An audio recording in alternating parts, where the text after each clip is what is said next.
Haleluya. Puji Tuhan. Apa kabar teman-teman? Kami hadir kembali dalam kasih dari Tuhan Yesus Kristus. Tentunya ingin berbagi supaya kita semuanya semakin hari boleh semakin dekat dengan Tuhan. Dan sebelum acara ini kita lanjutkan, ada hal yang penting yang perlu kami informasikan bahwa nomor telepon yang dulu 0853 sekian sekian sekian sekian itu sudah kami tidak gunakan saat ini, ya. Jadi nomor telepon yang dulu 0853 sekian sekian sekian sekian untuk saat ini sudah kami tidak gunakan, ya. Mohon maaf kalau penyampaian ini agak terlambat, karena sudah sekitar setengah tahun kami tidak menggunakan nomor tersebut. Jadi bagi Bapak Ibu yang ingin bersaksi, bisa menghubungi nomor telepon yang ada di layar YouTube, ya, ataupun yang ingin konseling dan yang ingin, terhubung dengan kami, bisa menghubungi nomor telepon yang ada di layar YouTube, ya. Jadi sekali lagi 0853 sekian sekian sekian sekian itu yang dulu kami pergunakan, saat ini sudah tidak kami gunakan, ya. Jadi, tidak menghubungi ke situ lagi dan jika ada hal-hal yang ingin, ditanyakan kepada kami, silakan menghubungi nomor yang ada di layar YouTube, ya. Oke, teman-teman, kita lanjut dan pada malam hari ini kembali kita akan diberkati dengan kesaksian yang luar biasa bagaimana seseorang mengalami Tuhan secara ajaib, ya, lewat pengkajian, pembacaan kitab Alkitab, beliau bisa menemukan Tuhan, menemukan jalan kebenaran dan hidup, yaitu Tuhan Yesus Kristus, ya. Beliau dari non-Kristen, bahkan, kakak kandungnya adalah seorang yang, bergelar ustadz. Nah, ini bagaimana beliau bisa menjadi percaya Tuhan Yesus, ini menarik untuk kita dengar supaya ini bisa mencerahkan, bisa menjadi berkat bagi kita semua, karena itulah kuasa Tuhan yang terus dinyatakan kepada semua manusia, bahwa Dia mengasihi siapapun Anda. Ya, jadi Tuhan Yesus itu bukan Tuhan satu agama yang milih-milih. Kalau tidak satu iman, tidak satu agama, maka Tuhan Yesus tidak mau menolong. Tapi Tuhan Yesus membuktikan siapapun, dari latar belakang apapun, tetap Tuhan sayang, tetap Tuhan kasihi. Baik latar belakang iman, latar belakang agama, ataupun latar belakang sosial, ataupun latar belakang, status-status yang mungkin bagi manusia dianggap penting, ya. Tuhan Yesus tidak memilih itu. Baik kita kaya, miskin, semua kita disayang Tuhan, semua kita dikasihi Tuhan.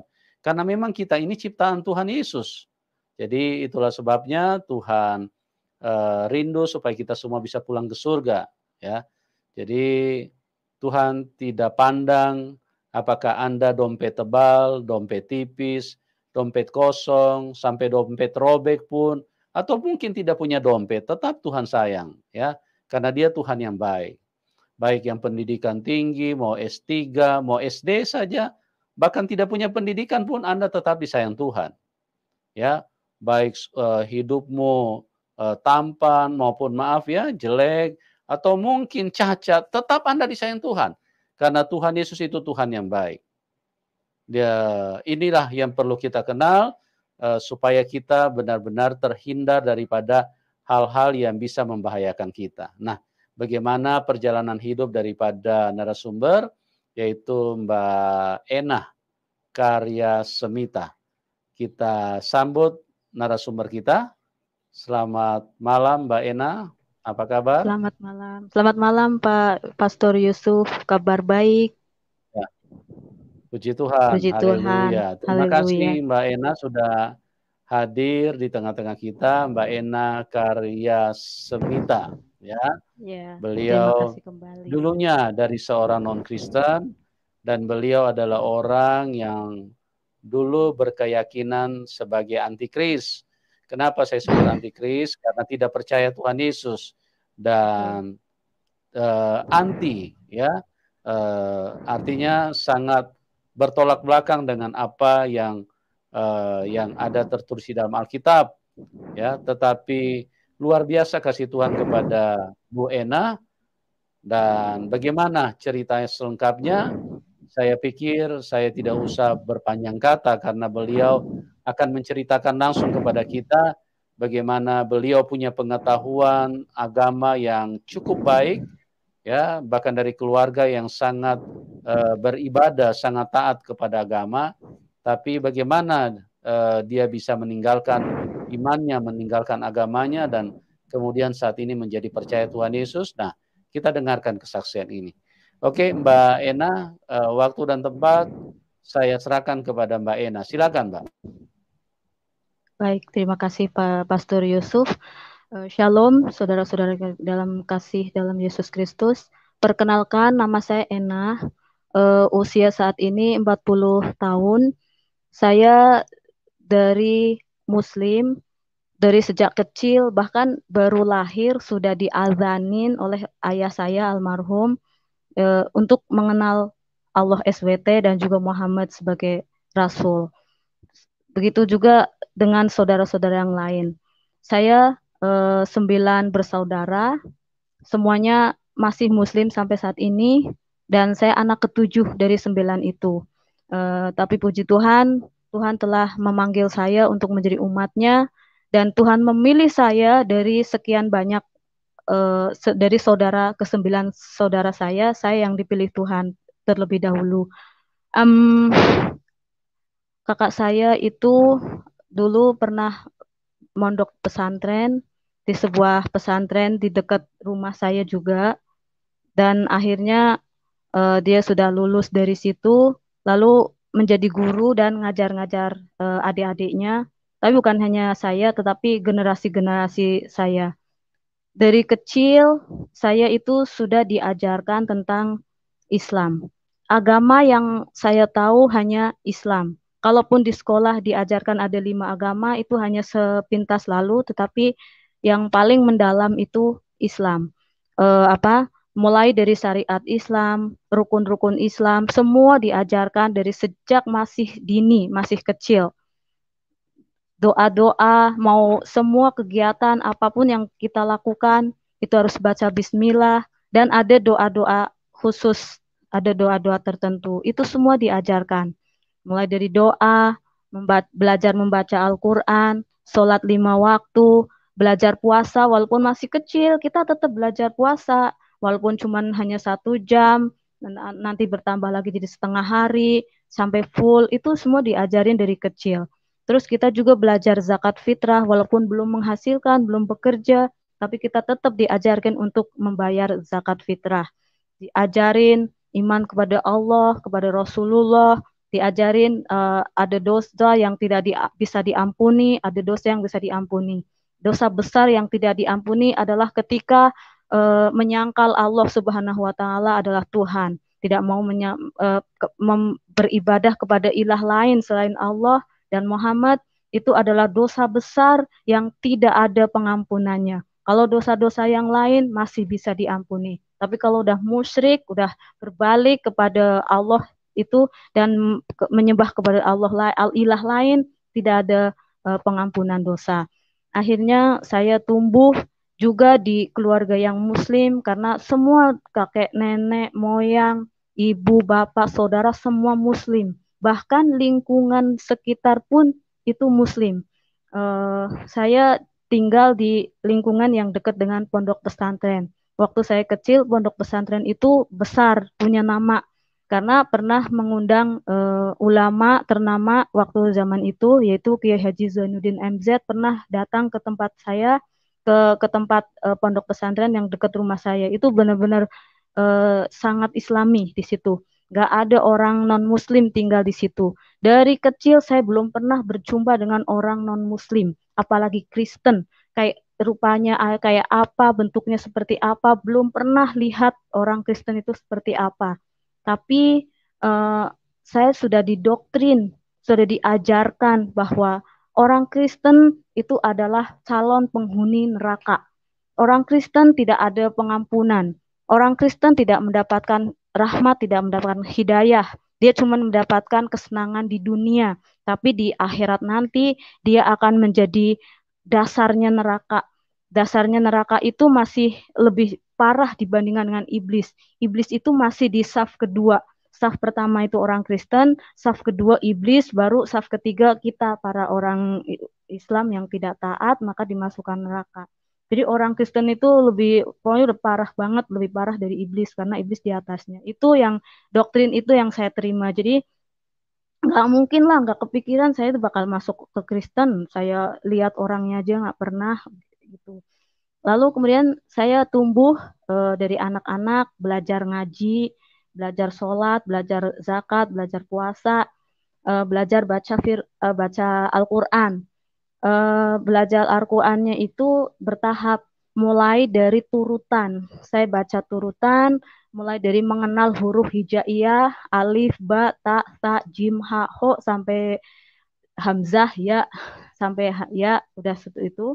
Lalu belajar lagi tentang cara merangkai dari huruf ke huruf menjadi sebuah kata, lalu dari kata-kata dirangkai lagi menjadi kalimat, lalu kemudian sampai ke suratan pendek. Setelah surat pendek, baru selesai tamat turutan, baru saya baca Al-Quran. Setelah saya baca Al-Quran, sambil sambil membaca Al-Quran, di situ juga belajar tentang ilmu tajwid. Itu yang ngajarin kakak-kakak pendahulunya yang pernah dulu mondok. Setelah saya baca setelah ilmu tajwid, saya juga pernah belajar kiro itu misabakoh tilawatil Quran, apa MTQ, baca Quran tapi yang di lagu. Pernah sempat belajar itu dan sempat kepake untuk mengisi acara di SD atau SMP. SMP ada Maulid Nabi, saya ikut baca MTQ itu. Saya baca MTQ, belajar MTQ, terus habis itu tambah lagi sampai belajar ilmu grammar bahasa Arab supaya kita bisa menerjemahkan Al-Quran dan kitab kuning, ceritanya begitu. Nah, kebetulan yang ngajar itu kakak saya.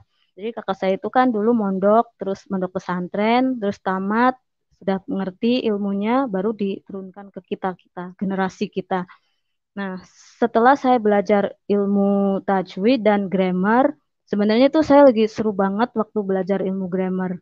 Tapi namanya saya tinggal di kampung, dan kampung saya kebetulan pada saat itu taraf pendidikannya itu memang masih rendah.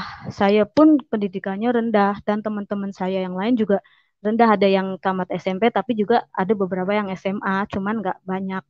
Nah, lalu teman-teman saya mulai berkurang. Ada yang menikah, ada yang pergi ke Jakarta untuk merantau. Setelah itu saya merasa tidak termotivasi untuk belajar. Sebenarnya di hati menggebu-gebu karena sedang belajar grammar. Saya itu suka.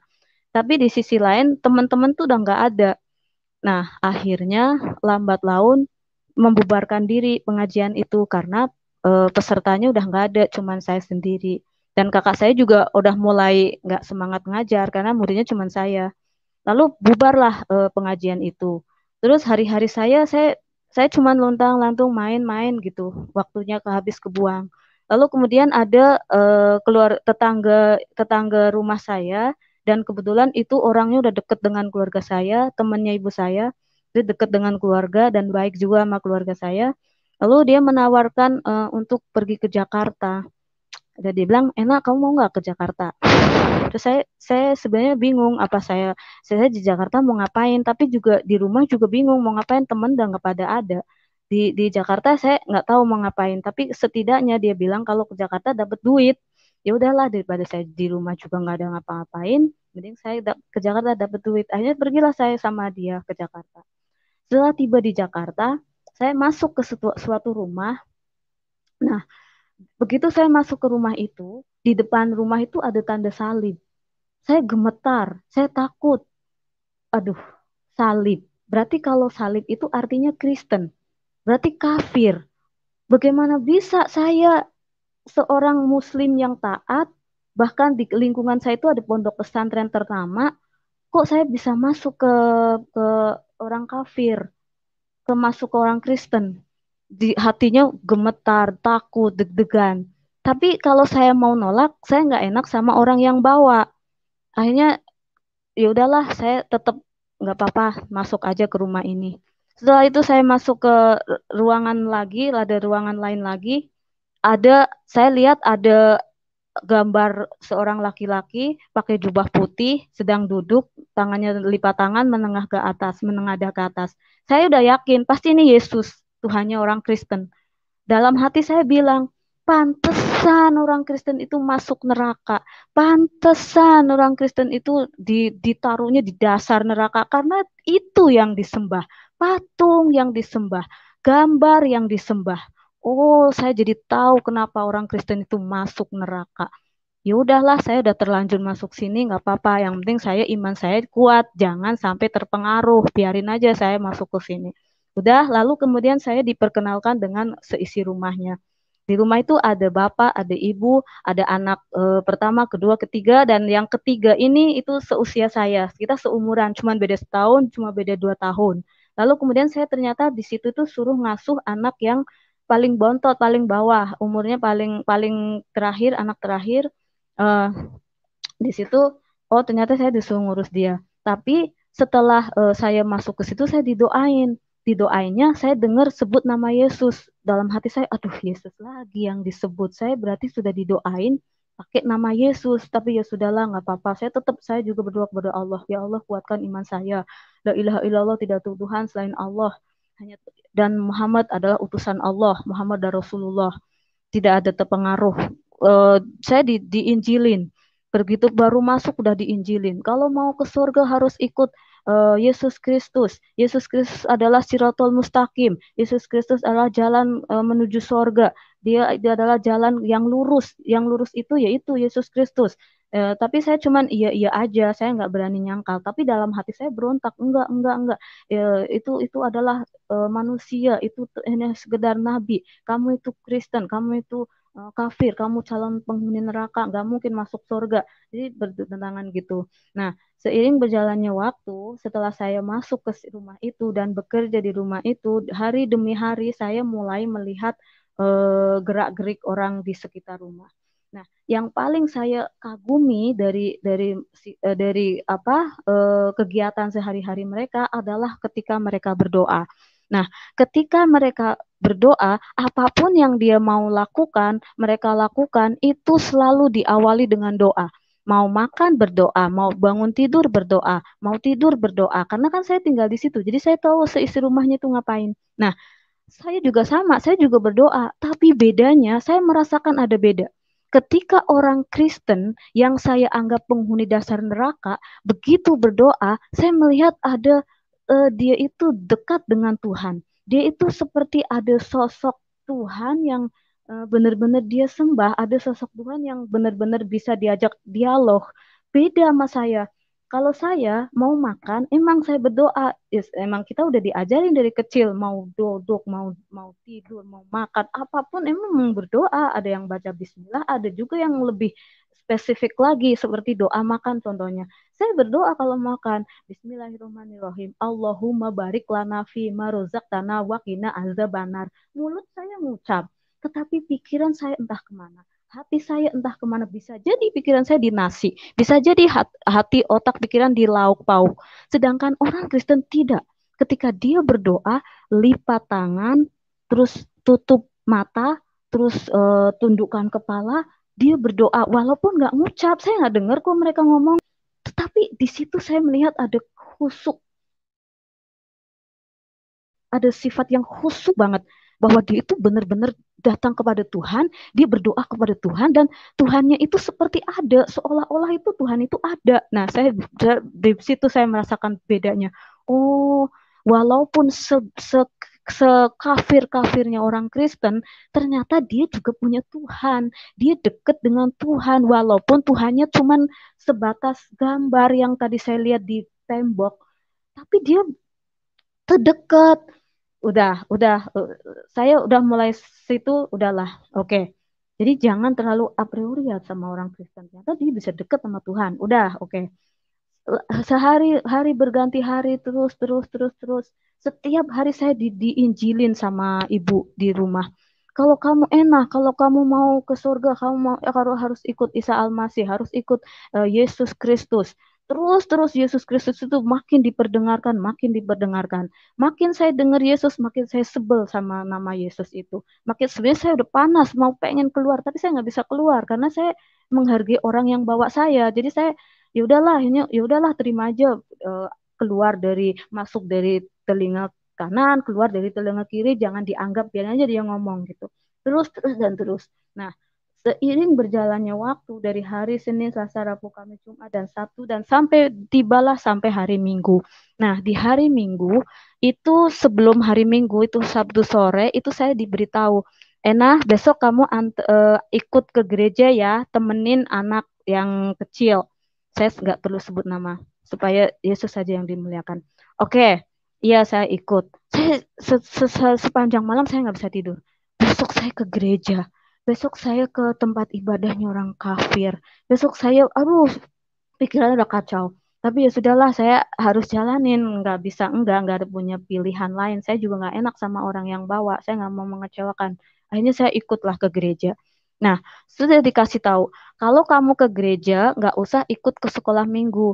Si anak ini nantinya ke sekolah minggu, dan kamu nggak usah diikut dia ke sekolah minggu, karena juga udah gede juga, nggak perlu diikut-ikutin terus. Kamu ke ibadah umum aja.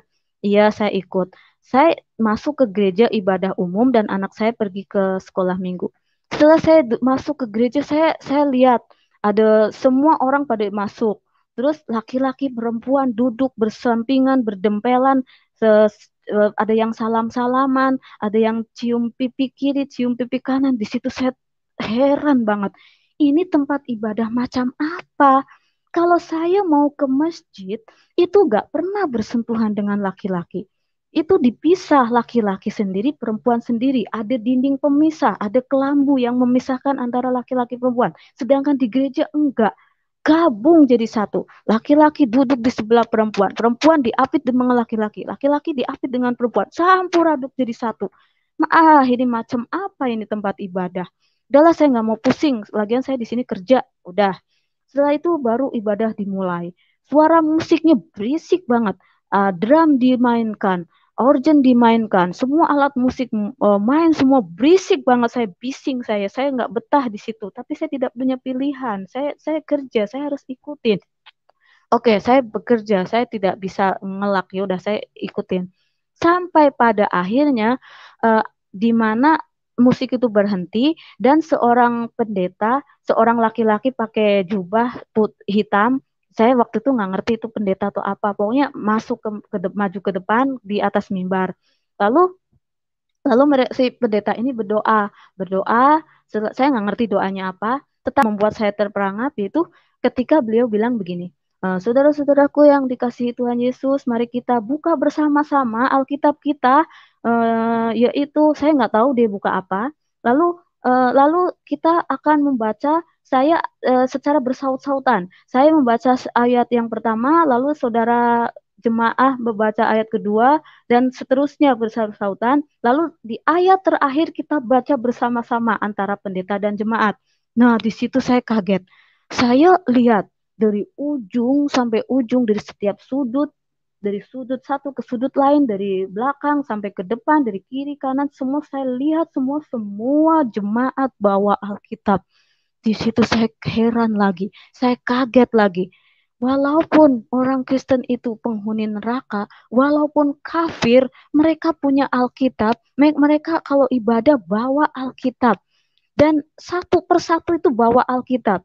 Saya bandingkan sama diri saya sendiri. Saya dulu sering ikut pengajian-pengajian. Ikut kalau ada maulid Nabi, kakak saya kan diundang. Kakak saya pasti dapat undangan. Entah itu cuma baca doa, syafaat, baca apa namanya, paling sering doa syafaat atau enggak bawa pengacara apa sih yang sambutan, kata sambutan atau apa pasti kakak saya ikut gitu, diundang.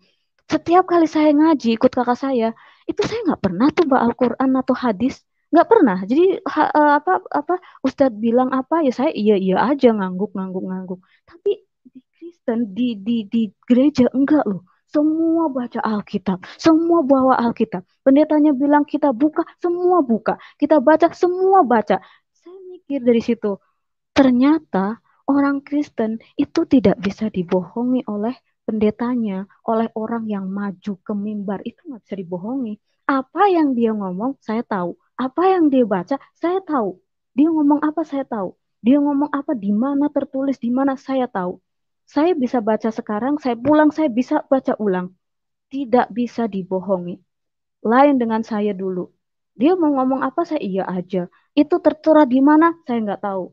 Itu ngomong apa, tertera di mana, tertulis di mana, artinya apa, saya tidak tahu. Pokoknya iya aja. Nah, dari situ saya oh ternyata begini ya orang Kristen. Ya udah, akhirnya setelah selesai ibadah pulang kita. Setelah selesai udah pulang, semua orang gereja itu pada ada sebagian ikut ke rumah kita. Ada yang makan siang, ada yang belajar tamborin, ada yang belajar vokal, ada yang pokoknya banyak banget lah orang-orang gereja ke rumah. Akhirnya karena banyak orang gereja di rumah, anak saya fokusnya sama mereka. Jadi dia nggak butuh saya. Saya juga kalau mau deketin dia, dia nggak mau karena lagi asik dengan teman-temannya, lagi belajar tamborin, belajar vokal, belajar apa. Akhirnya saya Kak, berhubung saya juga nggak ada kerjaan, anak saya juga lagi sibuk sama teman-temannya, saya pergilah ke suatu ruangan. Di ruangan itu ada lemari banyak buku, ada rak-rak banyak buku, ada meja belajar, di meja juga ada buku, ada kursi. Di situ saya itu orangnya senang membaca dari dulu, dari pokoknya begitu saya bisa belajar membaca, saya baca, saya hobi membaca buku apa aja saya baca. Saya saya mau ambil satu buku karena banyak banget saya bingung mau apa yang mau saya ambil. Akhirnya dari semua buku itu ada Chicken Soup, ada Rick Warren, ada Benny Hinn, ada John Mayer. Akhirnya dari semua saya nggak ngerti karena bahasanya itu kayak bahasa ke Inggris-Inggrisan saya nggak tahu. Tapi ada Chicken Soup, chicken itu ayam, soup sop. Chicken soup, sup ayam. Oh, jangan-jangan ini buku tentang memasak bagaimana cara masak sop ayam. Lalu saya ambil. Setelah saya buka, ternyata bukan cara bagaimana cara membuat sop, tetapi kayak kayak film apa buku motivasi Kristen-Kristen. Akhirnya saya nggak tertarik, saya taruh lagi. Terus di situ ada Alkitab itu banyak sekali. Ada Alkitab berbagai macam ukuran. Ada yang Alkitab besar, ada yang kecil, ada yang tebal, ada yang tipis, ada yang kecil banget harus pakai loop, ada yang warna-warni juga, berbagai warna, ada yang warna merah, ada yang warna coklat, ada yang warna biru, ada yang warna biru terang, ada yang warna biru hitam apa biru gelap, ada yang warna hitam. Nah, saya tertarik yang Alkitab tipis, warnanya biru terang.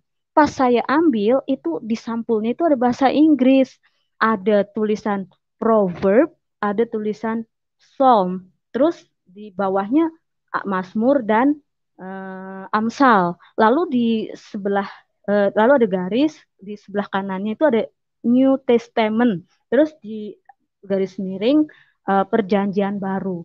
Nah, saya gemetar sebenarnya, gemetar nggak karu-karuan karena saya takut itu buku Kristen. Terus, tapi saya penasaran sama bahasa Inggrisnya. Dari rumah kan saya sedang belajar grammar bahasa Arab. Nah, saya itu sebenarnya senang bahasa juga. Ya udah, saya berpikir sebenarnya hebat ya orang Kristen. Pasti semua orang pasti bisa bahasa Inggris. Karena apa? Alkitabnya itu bahasa Inggris. Wah, saya mikir, seandainya saya baca ini buku, jangan-jangan saya jadi pinter bahasa Inggris. Saya motivasinya itu. Ya udah, akhirnya saya mulai buka lah itu. Yang proverb dan psalm saya baca. Dan benar, di sisi kiri bahasa Inggris, kanannya bahasa Indonesia. Saya bisa baca Inggrisnya, baru bahasa Indonesianya. Saya mikir, ih keren juga. Psalm sama proverb itu bahasanya itu menurut saya menarik. Kalau misalnya saya dulu juga suka bikin puisi ya, puisi abal-abal lah, puisi ala-ala sendiri, bukan puisi yang hebat, bagus, bukan. Tapi saya suka, walaupun jelek saya suka. Nah, ketika saya baca Mazmur dan baca Amsal, saya pikir itu bagus untuk perbendaharaan kata ketika saya buat puisi, supaya puisi saya itu indah dan beda dari yang lain, karena saya kutip dari Alkitab. Saya mikirnya sih gitu. Ya udah saya mulai bacalah itu proverb sama psalm, tapi saya tidak ngerti karena bahasanya itu memang benar-benar puitis. Saya nggak ngerti, apalagi Amsal. Wah, mumet saya baca itu, tapi nggak apa-apa. Akhirnya saya, oh, saya kayaknya nggak bisa sekarang kalau baca ini. Saya harus ada waktu sendiri dulu. Saya perlu waktu yang menyendiri. Saya merenung, baru saya bisa bisa baca ini. Kalau sekarang-sekarang saya nggak bisa. Akhirnya saya lari ke New Testament. New Testament itu apa? Perjanjian baru. Ini cerita tentang apa? Saya penasaran. Lalu saya buka, ada Matthew bahasa Inggrisnya. Terus ada Matius. Terus saya baca di silsilah Yesus itu di dalam yang pertama kan isinya Matius silsilah. Lalu saya baca itu Inggrisnya bahasa Indonesianya. Baca terus. Lalu kemudian karena ternyata Matius itu bahasanya menurut saya itu terlalu tinggi. Di situ banyak sekali perumpamaan. Dulu kan kalau kita sekolah SD itu kan ada belajar majas personifikasi, majas perumpamaan. Nah, di Matius itu banyak majas perumpamaan. Jadi saya pusing, saya puyeng. Udah baca Mazmur puyeng, baca eh, Mazmur sama Amsal puyeng, baca Matius juga puyeng, ternyata bahasanya juga banyak perumpamaannya, jadi saya nggak ngerti. Akhirnya karena saya pusing, saya nggak ngerti, saya larilah ke kakak-kakak yang di atas. Nah, kakak-kakak yang di atas tuh banyak yang di sana karena ada orang gereja, ada juga yang eh, majikan saya kan usianya sama kayak saya, cuma beda setahun, 2 tahun, 3 tahun gitu. Ini saya tanya mereka, tolong dong jelasin saya tentang ini maksudnya apa, saya kok nggak ngerti gitu. Nah, setelah itu mereka malah kasih saya ayat-ayat, bukan yang ngejelasin tapi kasih saya ayat. Lalu gini deh, kalau Mbak Ena mau baca Alkitab, sini saya kasih nih ayat. Mbak Ena boleh kok baca yang ini, tapi saya kasih ayat dulu, nanti yang ayat ini baca ya gitu. Akhirnya dia kasih ayat Yohanes 3 ayat 16. Terus Yohanes berapa tuh yang 24 atau ayat berapa, saya lupa, sama kisah para rasul. 3 ayat ini dia tulis di sebuah kertas gitu, lalu kertasnya dikasih saya diajarin bagaimana cara buka Alkitab, karena Alkitab yang saya baca itu kan bahasa Inggris nggak, Indonesia Inggris itu nggak ada cara-caranya, nggak ada yang di, kalau yang bahasa Alkitab yang tebel itu kan ada perjanjian lama, ada perjanjian baru, terus ada caranya, cara buat bukanya, ada yang di ujungnya itu ada yang berlubang-lubang, terus ada hurufnya, ada warna merah untuk perjanjian lama kalau nggak salah, warna biru perjanjian baru atau sebaliknya. Itu ada Mat, ada John, ada Joh, ada Yoh, ada Mat, ada Luke, ada Mark. Nah, yang kayak gitu-gitu. Nah, kalau Mbak Enah mau baca Yoh, ini misalnya Yohanes, berarti cari Yoh, Y-O-H. Nah, kalau ada angka 13, cari Yohanes 3, tiganya itu yang angka gede, lalu 16, Yohanes 3 ayat 16, 16-nya yang angka kecil. Coba deh Mbak Ena cari sendiri. Akhirnya saya pergi ke kamar ruangan itu, lalu saya lakukan apa yang kakak tadi perintahkan. Pertama itu Yohanes 3 ayat 16. Saya cari Yoh. Dapat ketemu Y-O-H, Yoh. Terus 16 yang gede itu saya baca. 16 ketemu angka 16. Yohanes 3, sorry. Yohanes 3, 3 itu yang gede. Oh, ini yang angka 3 gede saya dapat. Lalu 16, saya cari yang kecil-kecil 16 dapat 16. Lalu saya baca. Di situ ditulis karena begitu besar kasih Allah akan dunia ini sehingga ia mengaruniakan anaknya yang tunggal, dan barang siapa percaya kepadanya tidak akan dihukum melainkan beroleh hidup yang kekal. Itu. Terus setelah saya baca itu ada kata bab anak. Waduh, ada kata anak. Di saya bertentangan dengan ajaran Islam. Di Islam itu dibilang la ilaha illallah, tidak ada Tuhan selain Allah. Allah itu esa, Allah itu tidak beranak, Allah tidak diperanakan. Sedangkan ini ada kata anak. Wah, enggak, saya enggak mau. Orang saya mau belajar bahasa Inggris, bukan mau belajar anak Allah. Saya enggak mau. Tapi saya masih penasaran ayat di bawahnya. Ayat di bawahnya itu, maaf saya lupa di Yohanes berapa tuh, yang intinya berkata begini. Akulah jalan kebenaran dan hidup. Tidak ada seorang pun yang datang kepada Bapa kalau tidak melalui aku. Loh, ini lagi Bapa. Tadi dia bilang anak, sekarang Bapa. Akhirnya muncul lagi, la ilaha illallah. Tidak ada Tuhan selain Allah. Allah itu esa, tidak beranak, tidak diperanakan. Dua ayat ini bertentangan dengan Islam. Tidak. Akhirnya saya nggak mau. Lalu tibalah di ayat yang ketiga, yaitu yang kisah Rasul. Maaf saya tidak tahu, lupa saya di mana alamatnya. Kisah Rasul yang berkata, di bawah kolong langit ini tidak ada nama lain yang olehnya kita dapat diselamatkan. Kurang lebih seperti itu. Nah, saya mikir, wih, ketiga ayat ini berkesinambungan, menceritakan satu sosok, yaitu si ini, manusia ini yang di satu sisi dibilang, akulah jalan, karena begitu besar kasih Allah, dia mengarunikan anaknya. Terus di sisi lain, akulah jalan kebenaran hidup, tidak ada seorang pun yang dapat Bapa dan melalui aku. Terus tidak, berarti saya tiga. Terus di sisi lain, ayat lain mengatakan tidak ada nama lain di bawah kolong langit ini, tidak ada nama lain yang olehnya kita dapat diselamatkan. Ketiga ayat ini bikin saya pusing kepalanya karena bertentangan dengan agama yang saya sebelumnya. Dibilang la ilaha illallah, tidak ada Tuhan selain Allah, dan Allah tidak diperanakan, tidak beranak. Tapi ini beranak. Aduh, saya pusing, makin pusing. Akhirnya saya naik ke atas. Saya nggak ngerti maksudnya anak-anak, anak, ada bapak, ada anak, ada bapak. Akhirnya dijelaskan lah sama mereka bertiga. Enggak, mereka ada yang menjelaskan versi-versi mereka. Tetapi saya tetap nggak ngerti, saya tetap bingung. Buntu, saya tidak bisa menangkap bapak anak. Akhirnya saya pamit diri. Saya kembali lagi melakukan aktivitas. Kerja saya itu kan ngomong anak. Ini saya kembalilah ke anak. Tapi di dalam saya bekerja, itu saya ketiga ayat itu terngiang-ngiang terus. Ketiga ayat itu membuntuti saya terus. Kemanapun saya pokoknya begitu melek mata sampai mau tidur, ayat itu terus terngiang-ngiang terus. Tiga-tiganya. Itu saya bingung. Lalu setelah itu saya tanya sana, tanya sini, udah dijelasin. Sebenarnya udah jelasin, ada seorang kakak yang ngejelasin begitu detail. Saya tetap tidak bisa, tetap mentoknya di Tuhan itu tidak beranak dan tidak diperanak. Itu mentoknya di situ. Ya, Bu Eno, suaranya kecil. Oke. Oke. Setelah itu baru akhirnya saya direkomendasikan untuk membaca silsilahnya Yesus, silsilahnya Isa Al-Masih itu tentang kelahirannya. Mbak Ena, coba deh Mbak Ena baca ini. Ya, akhirnya baca dari satu perikop tuh. Satu perikop bukan lagi per ayat, tapi satu perikop. Saya baca perikop yang tentang kelahiran Yesus Kristus. Nah, dari pembacaan perikop yang tentang lahirnya Yesus Kristus itu, saya dapat menangkap seperti ini. Ada seorang perempuan, masih perawan, baru berstatus tunangan, belum pernah bersentuhan dengan seorang laki-laki bernama Maria atau Maryam. Dia punya tunangan namanya Yusuf. Mereka baru tunangan, sebatas tunangan, belum menikah. Lalu datanglah malaikat. Malaikat ini berkata kepada si Maria, bahwa dia akan mengandung anak dan melahirkan anak laki-laki. Dan dia suruh beri nama Yesus atau Isa. Saya tetap nangkapnya Isa waktu itu. Saya alergi kata Yesus. Saya nangkapnya Isa. Dia beri nama Isa.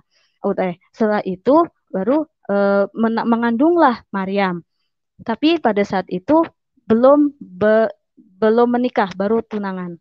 Nah, setelah mengandung, baru 9 bulan lahirlah Yesus. Nah, ketika saya dapat menangkap dari kejadian ini, begini, dulu kan saya pernah sekolah SD. Waktu belajar SD, belajar ilmu pengetahuan alam, itu belajar tentang perkembangbiakan makhluk hidup.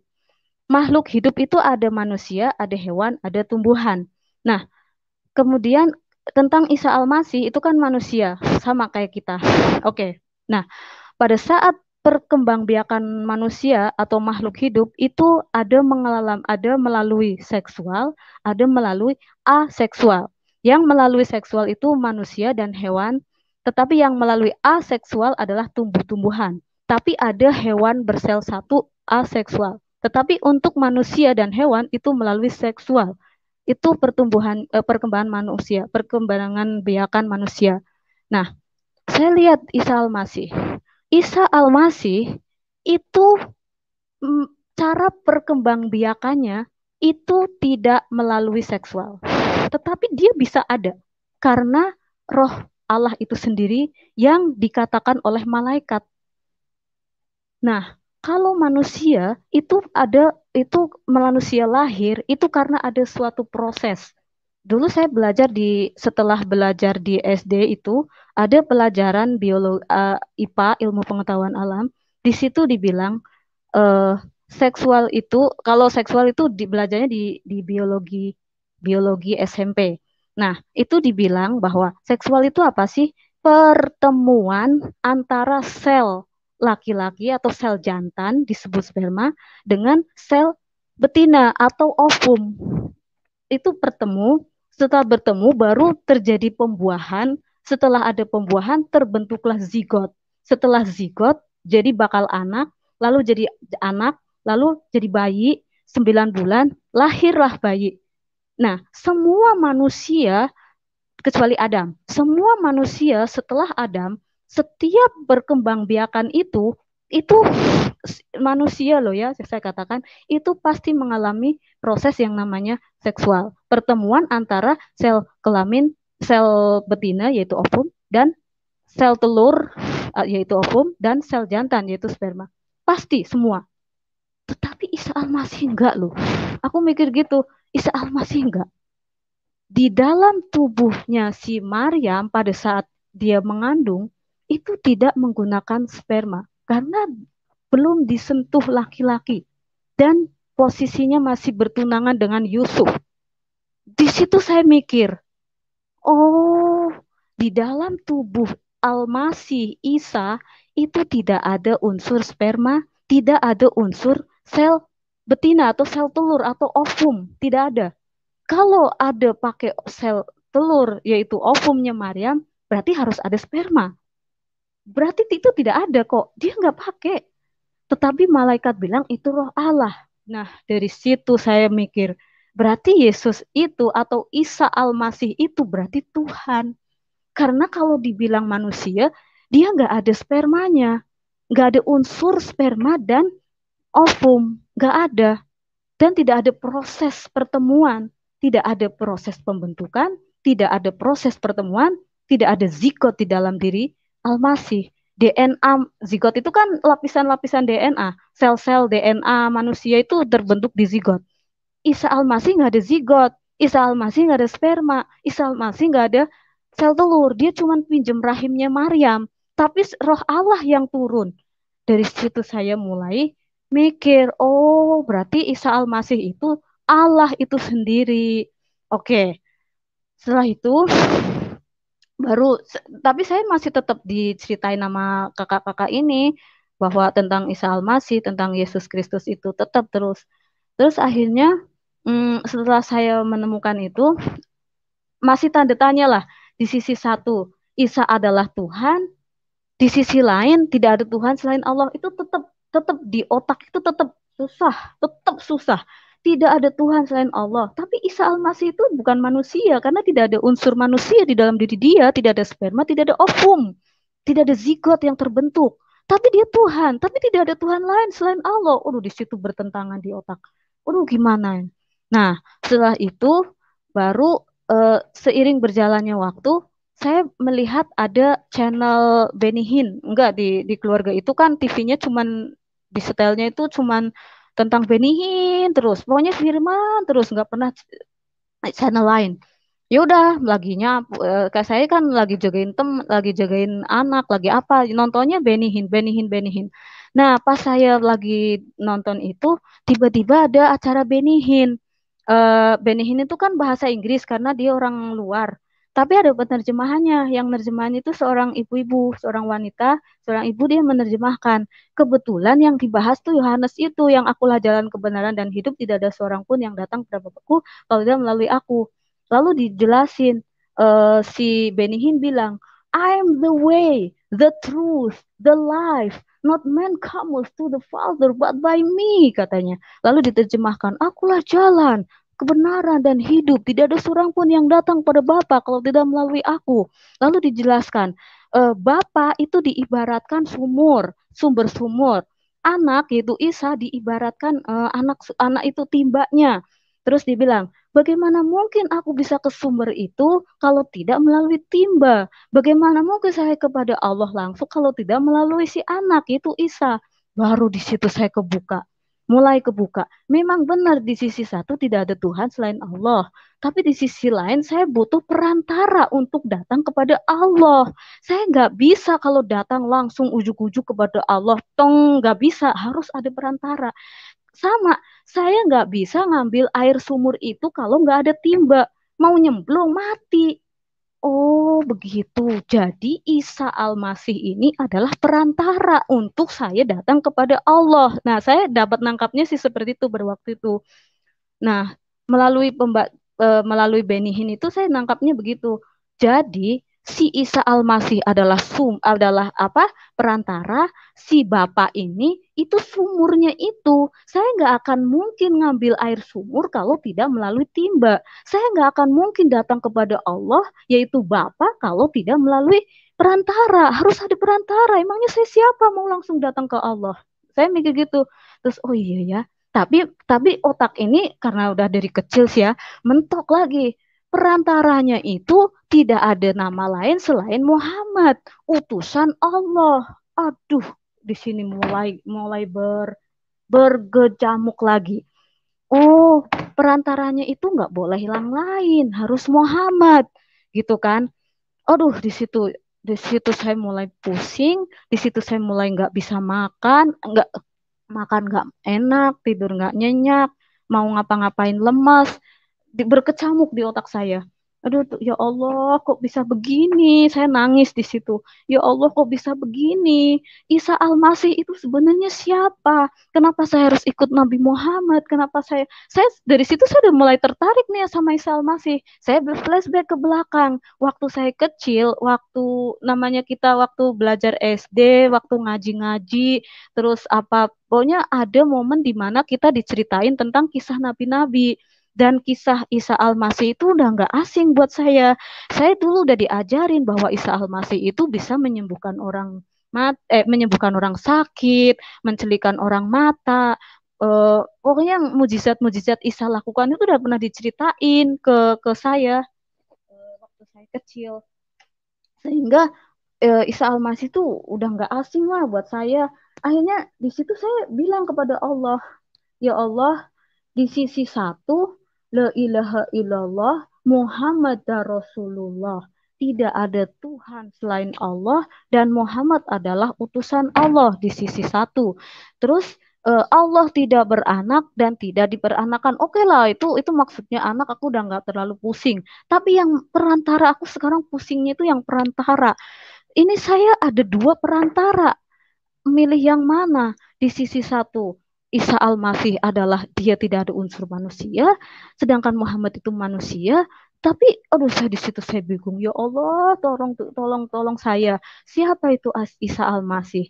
Nah, akhirnya saya mikir lagi merenung. Terus saya berdoa lagi kepada Allah, ya Allah, tolong. Seandainya saya suruh boleh memilih ya Allah untuk bisa datang kepada Allah melalui perantara, itu saya lebih memilih Isa Al-Masih karena dia itu nggak ada unsur manusia. Sedangkan Nabi Muhammad, maaf. Sedangkan Nabi Muhammad itu manusia karena anak ayahnya dengan ibunya menikah. Setelah menikah, melakukan hubungan seksual. Maaf, bukannya porno, bukannya apa, tapi ini biologi kok. Nah, setelah itu kan tahu seksual itu apa? Bertemunya sel telur atau ovum dengan sel jantan, lalu terjadi pembuahan, lalu terbentuklah zigot. Setelah zigot lalu anak, janin terbentuklah bayi. Bayi 9 bulan lahir, seorang laki-laki bergelar Muhammad. Nah, sedang Isa Al-Masih nggak melalui proses itu. Nah, sekarang saya sedang memilih, saya bimbang memilih yang mana untuk jadi perantara, apakah yang Isa atau yang Muhammad gitu kan. Tapi di sisi lain itu sudah dari kecil tuh udah didoktrin tidak apa Muhammad utusan Allah harus percaya sama dia nabi akhir zaman, tapi di sisi lain Bu, saya lebih tertarik suaranya Isa kecil, Bu. Al-Masih. Dari segi lahirnya juga. Oke, dari segi lahirnya pun saya tertarik Isa Al-Masih. Akhirnya saya berdoa, akhirnya pada suatu hari saya itu seiring berjalannya waktu, tibalah Paskah. Paskah itu apalah yang menceritakan tentang kematian. Nah, saya disuruh baca lagi per perikop sama kakak ini. Kamu baca ini deh, perikop ini. Ini cerita tentang kematian Yesus. Oke, Saya baca, saya baca semua dari itu agak rumit memang karena kan kronologi kematiannya itu kan panjang. Buat saya itu berat dan rumit. Setelah itu tapi saya ngerti bahwa oh, Isa Al-Masih itu mati disalibkan itu untuk menebus dosa manusia. Kalau percaya kepada dia itu dosa kita udah ditanggung. Tapi itu di samping saya baca sendiri, saya juga diinjili sama ibunya di rumah, saya juga diinjili kakak-kakak itu juga. Jadi udah ngeh lah, udah ngeh. Setelah saya selesai baca itu, saya disuruh nonton filmnya. Filmnya itu The Passion of Christ di gereja rame-rame. Besok ada film ya, kamu nonton di gereja ya rame-rame bareng kakak ini, kakak itu disebut-sebut orang-orang gereja. Saya udah kenal waktu itu. Iya, iya, saya udah senang tuh. Saya ke gereja nonton film The Passion of Christ. Ternyata setelah saya ikutin dari awal sampai akhir, sampai kematiannya, sampai kebangkitannya, ternyata semua itu teruntut ada di Alkitab. Nah, itu kan film itu persis sama apa yang saya baca di Alkitab. Oh, berarti berarti isi Isa Al-Masih itu dia lahir bukan dari manusia, tetapi dari Roh Allah, tapi dia mati, disalibkan untuk menghapus dosa umat manusia, dan barang siapa percaya, maka dia akan dimasukkan ke surga bersama-sama dengan dia. Itu. Sedangkan sedangkan Nabi Muhammad dia lahirnya melalui proses seksual. Pertemuannya antara sel telur atau ovum dan sel jantan. Lalu terbentuklah zigot, terbentuklah anak, lalu lahirlah Muhammad. Berarti dia manusia. Nah, kematiannya itu ternyata juga berbeda. Isa Al-Masih mati disalibkan untuk menghapus dosa umat manusia. Lalu tapi dia pada hari ketiga bangkit dan naik ke sorga. Dan sekarang dia ada di sorga. Sedangkan Nabi Muhammad, dia setelah wafat, karena wafatnya itu karena diracun, lalu wafat, setelah itu dikubur. Berarti sekarang dia ada di kuburan. Beliau ada di kuburan. Nah, Isa Al-Masih ada di sorga, Nabi Muhammad ada di kuburan. Dari situ saya mulai mikir. Memang di sisi satu, la ilaha illallah Muhammad Rasulullah. Tidak ada Tuhan selain Allah dan Muhammad adalah utusan Allah. Di sisi satu, itu mencokol, itu udah keras di otak dan di tubuh. Kayaknya itu udah di seluruh sendi-sendi aliran darah itu udah mengalir, darahnya itu mengalirnya itu. Tapi tapi di sisi lain Isa Al-Masih itu mati untuk dosa aku gitu loh. Dan dia ada di surga. Ya lebih baik saya ikut yang di surga. Akhirnya, ya itu bantuan Roh Kudus juga sih. Kayaknya nggak mungkin kalau kalau nggak pakai Roh Kudus. Kalau secara manusia itu udah sulit banget, itu dari kecil kok. Akhirnya saya ambil keputusan setelah Paskah itu waktu itu 9 April apa ya? 9 April Paskah itu nggak tahu deh, pokoknya bulan April 2003 Paskah.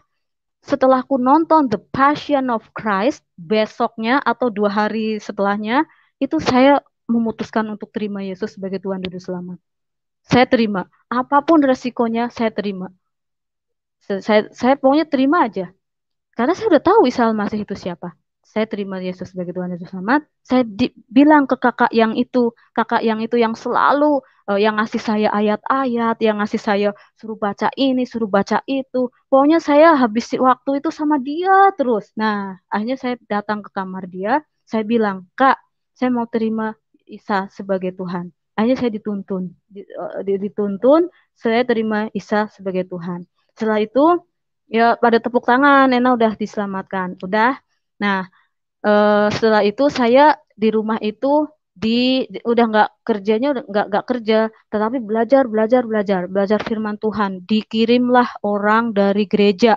Eh, saya nggak mau sebut nama karena biar Tuhan yang saja yang dimuliakan. Datanglah kakak A ke rumah. Itu datang ngajarin saya tentang firman Tuhan. Dari pagi sampai anak saya pulang, baru saya jemput. Terus begitu dari Senin sampai Sabtu. Minggunya ke gereja, setelah ke gereja belajar lagi. Jadi 90% saya dipakai untuk belajar firman. Setelah itu, saya juga tak tanya kakak saya ini orang yang dari pesantren. Dia tuh tahu tentang agama. Terus nanti kalau saya dimarahin nanti gimana? Nanti kalau saya dibuang gimana? Saya udah takut. Tapi kakak ini yang memberikan ayat-ayat yang untuk menguatkan gitu. Setelah saya dapat referensi ayat-ayat dari dia, saya udah banyak. Lalu bulan ini kan bulan Februari, April. Lalu bulan Agustus saya harus pulang, disuruh pulang ke rumah. Akhirnya saya pulang ke rumah. Tapi sebelum saya pulang, saya udah dibekali firman-firman Tuhan, baik yang dari kakak-kakak tiga ini, maupun kakak-kakak dari gereja, maupun ibu majikan, ataupun yang dari gereja ini yang datang khusus. Pokoknya saya udah dibekali firman. Akhirnya saya pulang. Emang saya harus pulang, disuruh pulang. Saya pulang ke rumah. Setelah saya pulang ke rumah, saya nggak langsung ngaku saya Kristen. Saya diem dulu, diem. Tapi saya bawa Alkitab karena kalau tanpa Alkitab nanti saya nggak bisa baca. Akhirnya saya nggak bisa ini. Kalau ditanya saya nggak bisa jawab sih, soalnya takutnya ya udah akhirnya saya baca Alkitab, saya bawa. Tapi saya umpetin Alkitab itu. Saya taruh di paling bawah, saya bungkus baju, taruh di paling bawah yang sekiranya nggak akan mungkin diabrak-abrak oleh kakak-kakak saya. Udah saya taruh situ. Akhirnya saya melakukan aktivitas seperti biasa. Saya disuruh sholat. Setiap kali lihat saya, enak sholat. Iya, sholat. Tapi saya waktu sholat, saya tetap wudhu, terus saya sholat, tapi saya sambil baca Bapak kami, doa Bapak kami. Saya nggak lagi mau sebut Allah, SBT, dan Muhammad, Isa Al-Masih. Jadi karena saya belum belum tahu banyak berdoa bagaimana caranya, akhirnya saya sholat, tetap sholat, sujud, ruku, segala macam, tahiyat awal, tahiyat akhir, semua saya lakukan, tapi doanya Bapak kami yang di surga, dikuduskanlah namamu, datanglah kerajaanmu, jadilah kehendakmu sampai akhir. Setelah selesai Bapak kami, tapi ininya gerakannya masih ada. Saya baca apa? Saya baca Inggrisnya. Our Father which art in heaven. Terus gitu sampai terakhir. Sampai dua Bapak kami supaya selesai. Udah, setelah itu saya udah selesai, udah. Begitu saya sudah selesai, eh, nggak tahu beberapa hari kemudian saya dipanggil. Saya itu lagi main. Saya main ke luar. Saya itu dipanggil sama kakak saya yang laki-laki, yang Ustadz ini. Waduh, saya udah mulai kok kayak panas dingin ya. Saya dipanggil. Sini kamu, duduk. Ya, saya duduk. Terus dia bilang, kamu Kristen? Duh, saya bingung. Kalau saya mau bilang enggak, nggak boleh nyangkal. Kakak-kakak yang sebelumnya ngajarin saya itu udah bilang kita nggak boleh menyangkal, dikasih ayatnya. Kalau kamu menyangkal aku di hadapan manusia, aku akan menyangkalmu di hadapan Bapa. Tapi kalau saya bilang Kristen, saya bilang enggak, nanti saya menyangkal Tuhan. Kalau saya bilang iya, apa yang akan terjadi pada diri saya? Saya bingung. Jawab, kamu Kristen? Saya tidak punya jalan lain, saya bilang iya, saya Kristen. Wow, dia terus teriak, teriak kenceng banget. Terus dia bilang, enak kamu murtad. Terus saya bunuh kamu. Terus dia dia itu mau dia udah bangun, bangkit dari tempat duduk. Terus dia jalan menuju ke dapur.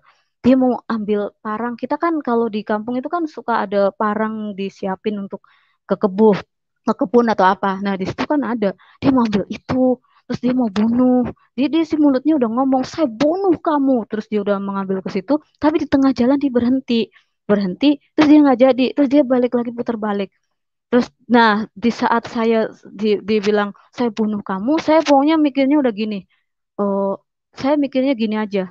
Si Stefanus itu kan matinya juga dirajam, dibunuh sampai titik darah penghabisan, sampai nafas terakhir dia dirajam. Dia mati sebagai martir. Kalau dia mati di dalam nama Yesus, dia akan mendapatkan mahkota emas. Oh, ya udah kalau saya mati karena nama Yesus, saya seperti Stefanus, saya martir, dan saya akan mendapatkan mahkota. Sih saya tadi waktu sebelum kakak saya duduk sih saya mikirnya gitu. Jadi ya udahlah, nggak apa-apa lah. Barang siapa menyayangkan nyawa, dia akan kehilangan nyawa. Tapi barang siapa dia tidak takut kehilangan nyawa, justru dia akan mendapatkan nyawa. Jadi ya udahlah, kalaupun memang saya mati, matilah. Saya martir. Nanti seperti Stefanus dapat sorga di sorga dapat mahkota. Ya udah akhirnya udah nggak apa-apa kalau mau dibunuh bunuh aja, tapi dia nggak jadi, dia duduk lagi di depan saya. Terus akhirnya dia pelan-pelan dia nanya, sekarang saya tanya, kenapa kamu Kristen? Apakah karena kamu dapat duit miliaran, kamu dibayar jutaan, miliaran, ratusan juta atau berapapun kamu itu sehingga kamu Kristen? Saya bilang enggak, saya enggak dibayar. Terus apa yang membuat kamu Kristen? Kenapa kamu Kristen? Nah, saya jelasin lah. Saya bilang, Mas, kalau misalnya saya mau datang langsung kepada Allah, itu tidak akan bisa. Saya harus ada perantara. Ya perantaranya Muhammad. Kenapa kamu pilih Isa? Saya lebih memilih Isa. Saya tidak mau pilih Muhammad. Gak boleh. Orang yang pengikutnya Isa aja disuruh ikut Muhammad. Orang Kristen-Kristen itu sebenarnya harus ikut Muhammad. Malah kamu yang udah diikut Muhammad malah mau ikut Isa. Isa itu udah zaman dulu, zaman sekarang itu udah Muhammad gitu. Terus saya bilang, enggak, Isa itu Tuhan. Lalu saya jelaskan dari sejarah kelahirannya. Kalau Isa itu, kenapa saya pilih Isa sebagai perantara kepada Allah? Karena Isa ini lahir tanpa melalui seksual, tanpa ada unsur sperma dan ovum. Gak ada zigot, gak ada apa-apa. Tahu-tahu tuh karena roh Allah itu, Isa itu roh Allah 100%. Sedangkan Muhammad itu ada unsur zigot, ada proses seksual, lalu terjadilah zigot, lalu terjadilah eh, anak janin, lalu lahirlah Muhammad. Sedangkan dia berarti dia itu manusia. Isa Al-Masih bukan, dia itu Tuhan. Karena memang roh Allah yang ada. Satu, itu dari kelahiran. Lalu dari kematian. Kalau Nabi Muhammad, mohon maaf, beliau meninggal, wafat. Dan wafatnya itu karena diracun. Setelah itu dikubur. Dan sampai sekarang ada di kuburan. Sedangkan Isa Al-Masih enggak. Dia mati, disalibkan untuk menghapus dosa saya. Lalu pada hari ketiga bangkit, naik ke sorga, dan sekarang ada di surga. Jadi saya lebih memilih Isa ketimbang Nabi Muhammad karena dia ada di surga, nggak ada di kuburan. Wah, dia langsung marahnya minta ampun. Dia nangis, teriak, terus saya ditampar mukanya. Ditampar, terus dikata-katain, kamu itu ya udah jelek, udah murtad, udah kafir, Kristen, murtad lagi diludahin muka saya. Diludahin muka saya. Udah, terus saya ya udahlah. Saya ingat Stefanus yang kata kakak itu cerita. Stefanus lebih dari apa yang saya terima. Udah terima aja, udah, nggak usah ngelak, nggak usah apa. Terus akhirnya karena saya diam, akhirnya dia dia yang tadinya nada tinggi, marah-marah, akhirnya dia lembut. Terus akhirnya dia pelan-pelan dia bilang lagi, saya tanya sekali lagi, gini deh, kalau misalnya saya ajak ke pondok pesantren yang ada di Jawa Timur, di pondok pesantren titik, kamu mau apa enggak? Terus saya mikir, Tuhan Yesus, seandainya aku dikirim ke sana, boleh enggak? Kehendakmu lah yang jadi. Kalau memang Tuhan menghendaki, saya siap untuk ke pondok pesantren itu. Tapi kalau enggak, ya enggak, biarlah kehendak Tuhan. Hanya saya bilang, jawab ke kakak saya, iya mas, saya mau, saya sanggup diajak ke pondok pesantren di Jawa Timur. Oke, nah sekarang saya tanya lagi, seandainya Kiai Haji titik ini, dia itu orang yang sudah ternama di situ, tokoh sudah ternama di situ. Seandainya Kiai Haji titik itu menanyakan kamu kenapa kamu Kristen, kamu mau jawab apa? Ya saya jawab seperti apa yang tadi saya bilang. Saya memilih Isa sebagai perantara kepada Allah. Nah, kenapa saya pilih Isa ketimbang Nabi Muhammad? Karena begini. Semua saya jelasin tuh dari mulai lahir sampai mati sampai kenaikan ke surga setelah kematian intinya. Wah, dia langsung gak bisa, bikin malu aja. Malu-maluin kamu. Kalau kamu kayak gitu jawabannya, mendingan gak usah. Pergi kamu dari sini. Akhirnya saya diusir. Oke, saya diusir. Ya udah, saya udah diusir, saya lagi rapi-rapiin baju. Saya pergi ke kamar, rapi-rapiin baju. Sudah rapiin baju, kakak saya yang kedua laki-laki datang ke kamar. Nah, kamu Kristen? Iya. Saya ditampar lagi pakai tangan dia yang gede, ditampar. Sakit, kena di apa, pipi. Terus ditendang kakinya, ditendang sama dia sampai roboh. Dia juga nendangnya kan sekuat tenaga. Udah, setelah itu saya rapi-rapin baju, saya berangkat sore itu juga, saya pergi ke Jakarta, saya naik bis pergi ke tempat majikan saya lagi. Setelah itu saya ceritain ke, saya digituin sama kakak saya. Akhirnya ya udah, akhirnya saya di situ nggak boleh kerja lagi. Di situ udah pokoknya apa, belajar Alkitab, makin gencar belajar Alkitabnya, belajar lagi, belajar lagi, belajar lagi. Saya ikut SOM, sekolah orientasi melayani, ikut SOM, ikut les-les ini, ikut les itu, terus ikut retreat di Kinasih sana, Jawa Barat, ikut retreat. Makin makin gencar belajar ilmu itu, ilmu agamanya makin gencar. Terus, nah pas lagi seneng-senengnya belajar, tiba-tiba saya mau ibadah hari Minggu, saya ketabrak mobil. Sebenarnya saya itu setiap minggu itu selalu bareng sama mereka. Tapi pada saat ini saya itu telat bangun, karena ada banyak aktivitas yang bukan kerja, saya udah nggak kerja lagi. Banyak aktivitas, ikut belajar sini, belajar situ, kadang pulang malam. Akhirnya saya ya ada kecapeannya juga, tidur, terus telat bangun, akhirnya saya ketinggalan karena mereka juga kan tugas. Mereka kan waktu itu udah punya jabatan di gereja, jadi ada tugas-tugas. Pas tugas harus berangkat pagi. Saya masih tidur, saya ketiduran, saya bangun telat, naik angkot. Pas saya naik angkot, udah mau nyebrang, udah di depannya itu udah gereja, ditabrak mobil, mobil sedan, tiba-tiba nabrak. Saya terus terlempar ada berapa kilo. Terus setelah itu saya sadar bahwa saya itu tertabrak. Tapi jiwa saya itu masih menggebu-gebu ingin bangun dan ingin ibadah. Saya udah telat, saya harus ibadah, saya harus dengar firman Tuhan. Saya nggak boleh lewat firman Tuhan. Tapi apalah daya, saya sudah tidak sanggup bangun karena kakinya patah ternyata. Saya mau bangun, kaki saya kok kayak hilang. Kaki saya kemana? Kok saya nggak bisa ngapa-ngapain? Saya tahu kaki saya itu hilang karena emang benar-benar nggak kerasa kaki saya hilang. Ya udahlah, saya tidak bisa apa-apa, tapi saya memuji Tuhan. Haleluya, terpujilah namamu. Saya masih sadar, masih memuji Tuhan. Gak lama kemudian saya diangkat, dimasukkan ke mobil, lalu saya dibawa ke rumah sakit. Saya tuh masih sadar, saya masih memuji Tuhan. Walaupun saya tidak di gereja, saya memuji di sini. Itu sebenarnya sakitnya luar biasa. Muka, tangan, pokoknya yang nggak kebungkus badan, itu semua kena aspal, kegeret aspal, perihnya kayak apa. Terus kaki itu patah tulang, itu sakitnya luar biasa, kayak kehilangan kaki. Tapi saya tetap memuji Tuhan. Nah, setelah itu baru saya dimasukin UGD lah segala macam, saya tetap memuji Tuhan. Terus setelah itu setelah itu nggak beberapa lama kemudian orang gereja pada datang. Setelah orang gereja datang, majikan saya datang, lalu ambil keputusan bahwa Ena harus operasi. Hanya dibawalah saya ruang operasi. Operasi berjalan dengan lancar, saya operasi, lalu besoknya keluarga saya dipanggil.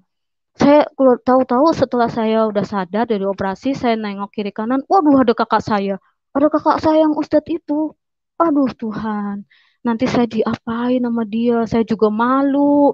Udah Kristen, murtad, buntung kakinya gara-gara mau ke gereja. Aduh, saya udah takut, saya udah malu, gak karu-karuan. Berkecamuk gak jelas. Terus ada kakak saya juga yang nendang saya, kakak laki-laki yang nendang saya, yang nampar saya. Ada juga ibu saya, semua keluarga saya datang. Aduh, seandainya keluarga saya tidak datang itu jauh lebih baik daripada datang. Saya mikirnya gitu. Saya takut, saya malu, saya takut. Udah Kristen, udah murtad, ternyata ketabrak mobil, mau ke gereja ketabrak mobil. Mereka mau ngetawain aku seperti apa? Saya mikirnya gitu.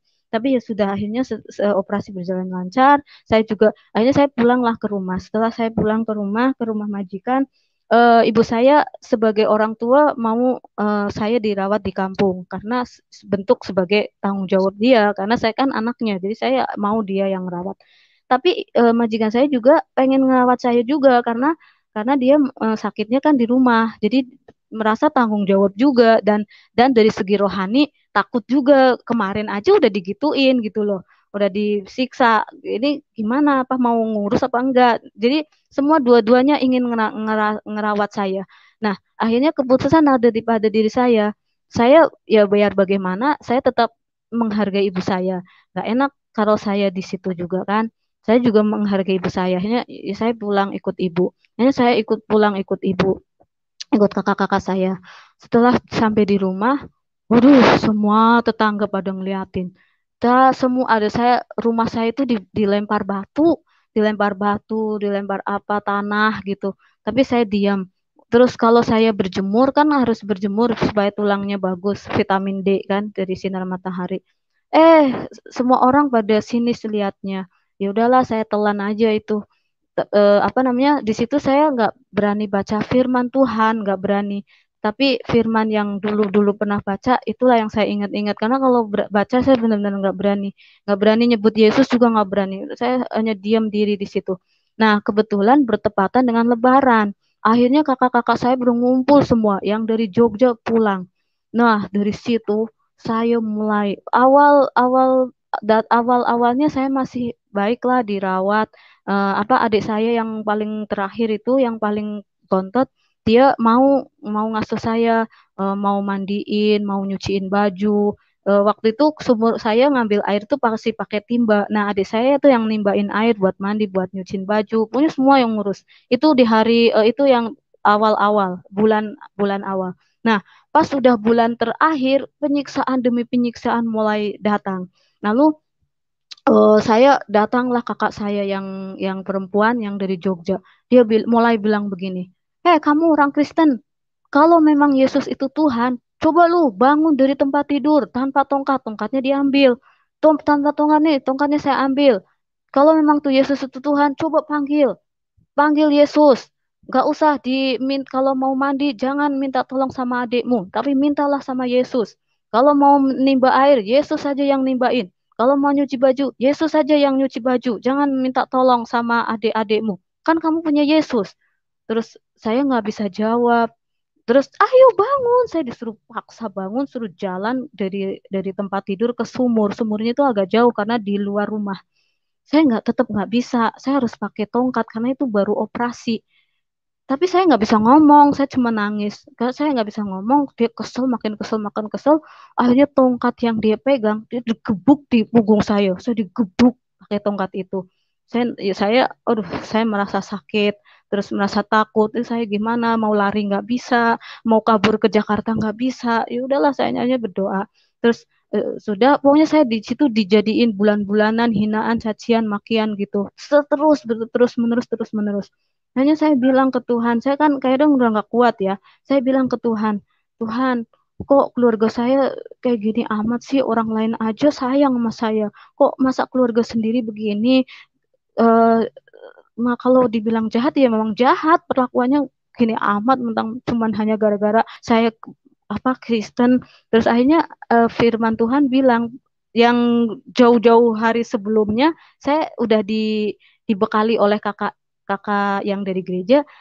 Firman Tuhan bilang begini, aku datang bukan membawa damai, melainkan membawa pedang yang akan memisahkan antara ibu dengan anak perempuannya, anak laki-laki dengan bapaknya, saudara perempuan dengan saudara laki-laki, dan musuhmu adalah seisi rumahmu.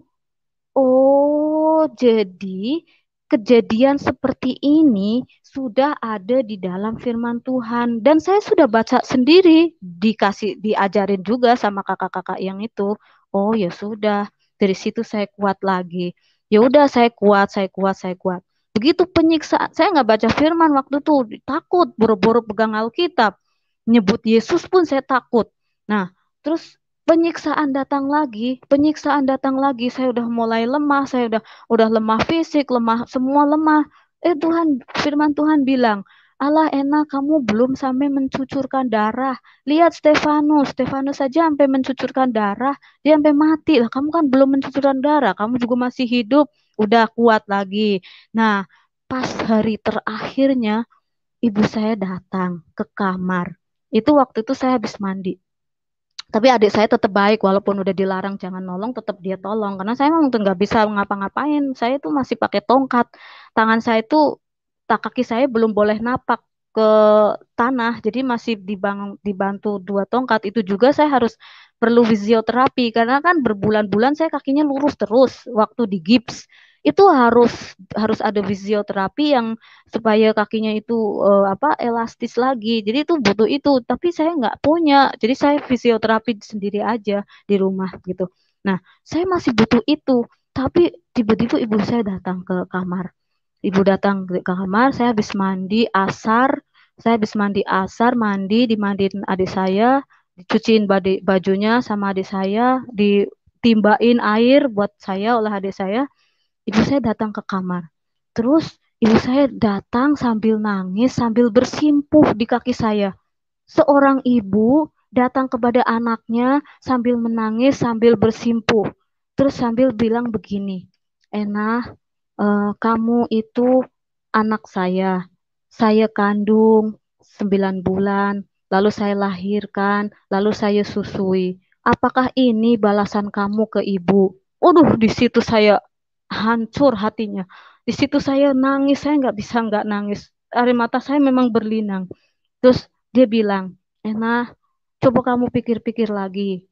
Apakah cuman hanya gara-gara orang yang nggak kamu kenal, orang yang baru kenal kemarin, terus kamu jadi ikut-ikutan agama dia, sedangkan ibu ini loh yang udah dari bayi, dari ngurusin kamu dari dalam lahir, dari dalam perut, lahir, nyusui.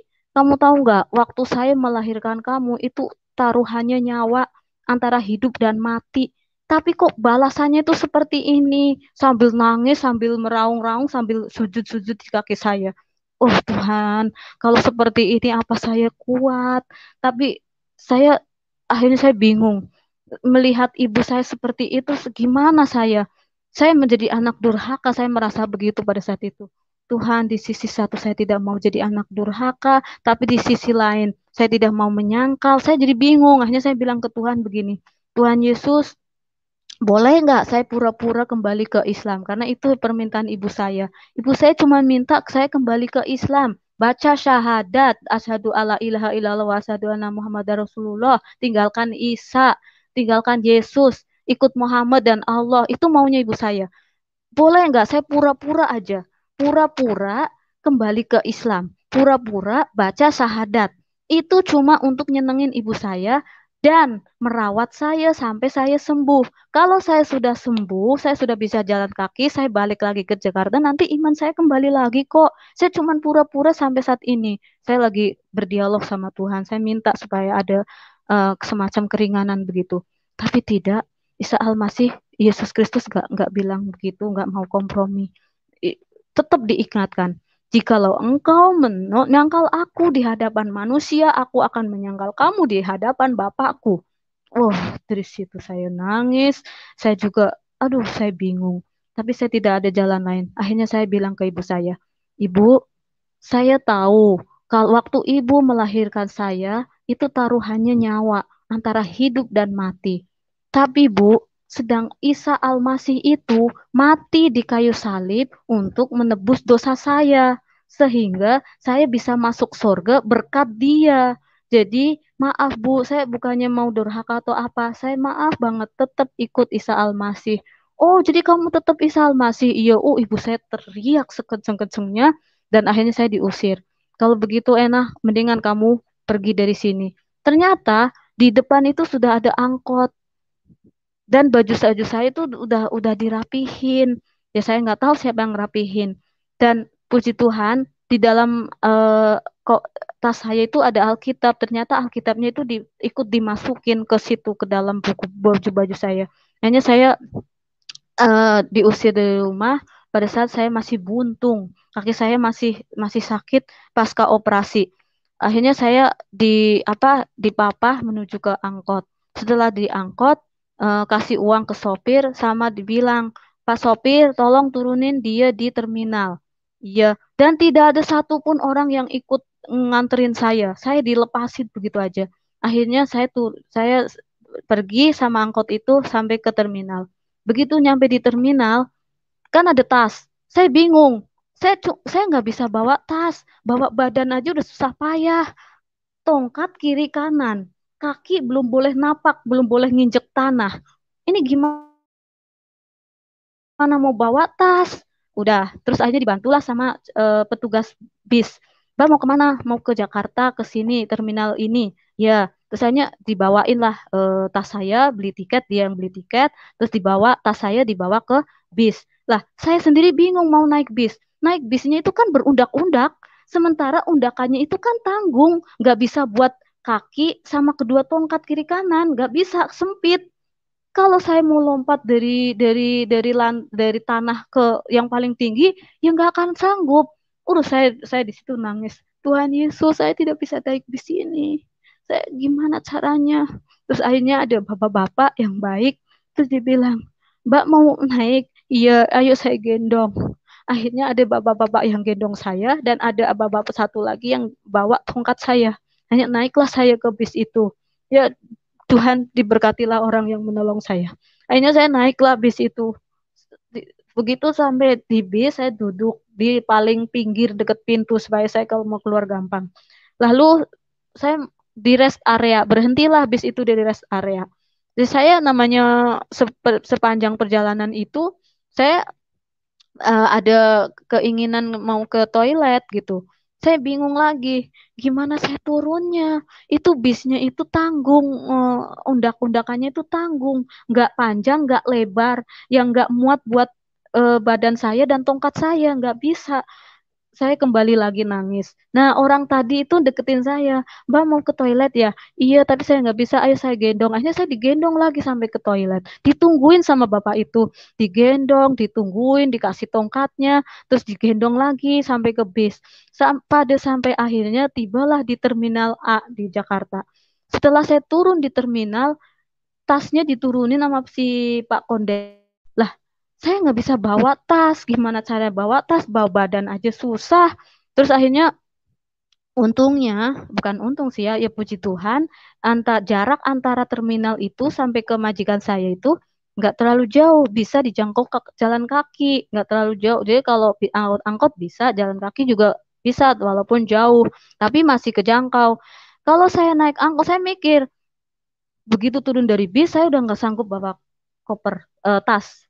Tasnya itu yang bukan ransel. Kalau ransel masih mending, jadi saya gendong nggak membebani badan. Tapi kalau tas yang panjang yang harus diselempang di kiri, nanti nggak seimbang. Saya antara jalannya aja udah pakai tongkat, kakinya digantung, pakai tas. Saya nggak bisa. Tasnya saya tinggal tuh di terminal.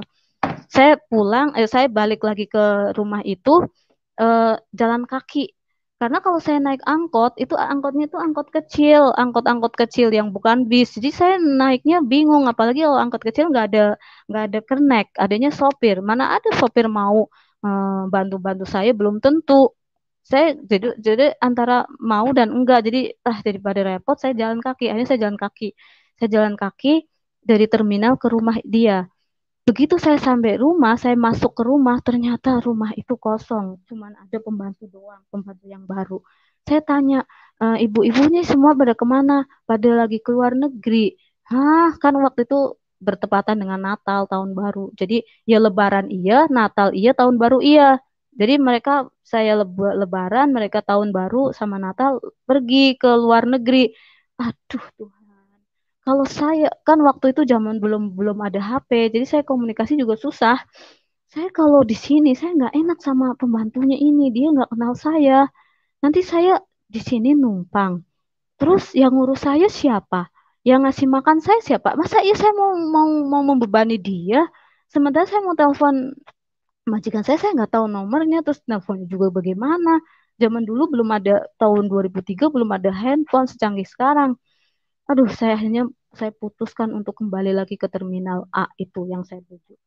Ya udah Mbak, saya pergi aja. Aduh, mau kemana? Dia basa-basi apa gitu. Saya tetap kekeh pada pendirian saya nggak mau ngerepotin dia, saya nggak enak. Saya pergilah ke terminal. Aja saya pergi ke terminal dari pagi itu. Saya nyampe kan jam 6, jam 9. Pokoknya dari pagi saya ke terminal. Terus saya lihat uangnya ternyata cuma sedikit. Itu kembalian dari beli tiket bis. Itu cuma sedikit. Lalu saya bertahan di terminal dari pagi sampai jam 12 siang. Jam 12 siang saya belum makan, belum minum air putih atau apa gitu. Terus saya lapar karena saya makan terakhir itu jam 12 kemarin. Jam harusnya asar itu saya dikasih makan oleh adik saya, tapi berhubung keburu diusir, saya nggak makan. Jadi terakhir makan itu jam 12 siang. Itu udah ketemu jam 12 siang, 24 jam saya nggak makan, nggak minum. Terus ini udah 24 jam saya nggak makan, padahal saya harus makan.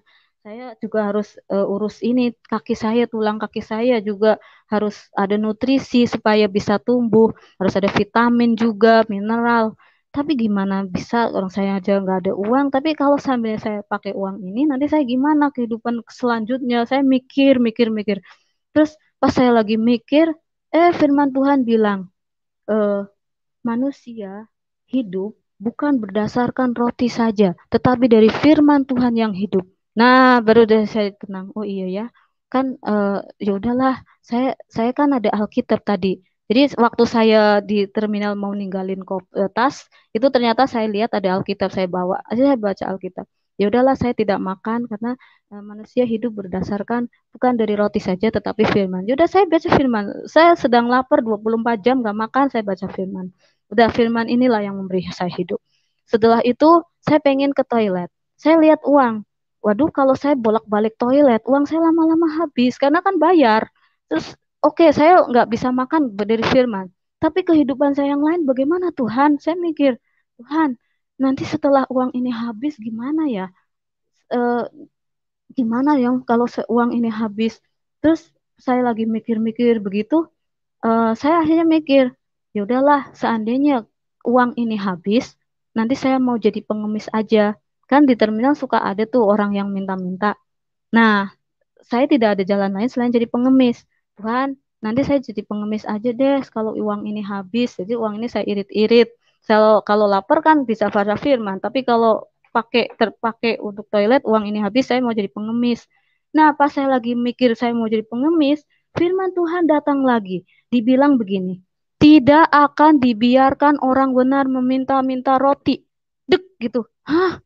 Oh Tuhan, maafkan aku udah berasa nggak buruk. Tidak. Saya kata Tuhan, saya tidak akan dibiarkan meminta-minta. Berarti saya tidak akan pernah menjadi pengemis.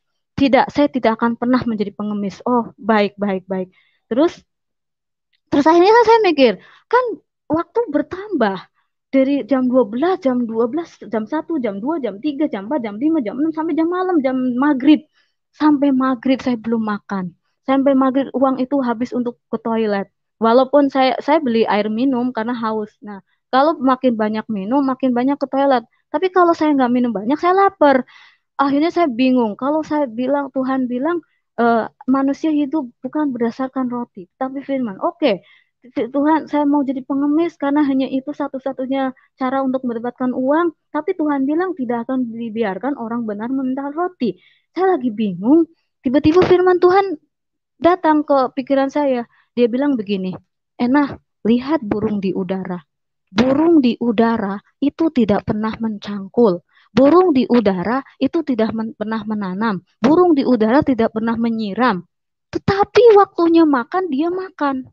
Itu dari mana? Dari Tuhan. Tuhan memberi makan kepada burung. Apalagi kamu. Kamu lebih berharga daripada seekor burung.